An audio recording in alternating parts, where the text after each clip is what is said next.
Заради почетокот со работа на пречистителната станица, која беше капитален проект на претходната власт, но пред неколку месеци во употреба ја стави актуелната, прилепчани ќе добиваат сметки за вода повисоки за 17,35 денари по метар кубен потрошена вода. Ова било дел од договорот за пречистителната станица, склучен уште во 2008 година, појасни првиот човек на јавното комунално предпријатие Водовод и канализација Емил Јанески. Одлуката по едно претходно одлагање на барање на опозицијата, Општинскиот совет сепак ја изгласа, но без опозицијските советници кои гласаа против.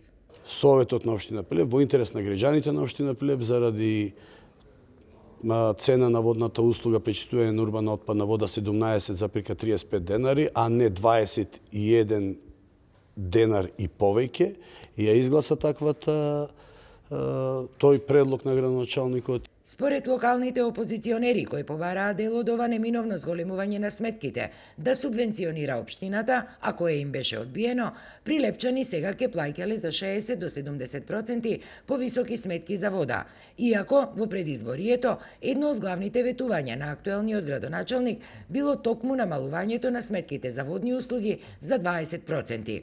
И со оваа одлука граѓаните ќе плаќаат уште еднаш, повторувам, многу повисоки сметки за 17,35 денари по метар кубен.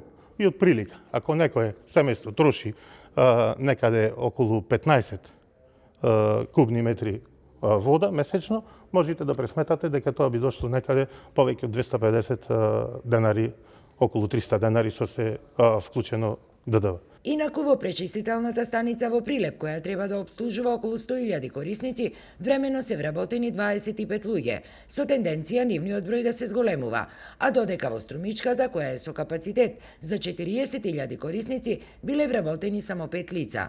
Овој показател за прилепските опозиционери доволно зборувал дека локалната власт во Прилеп продолжувала со вдомувањето на своите партиски членови на сметка на граѓаните.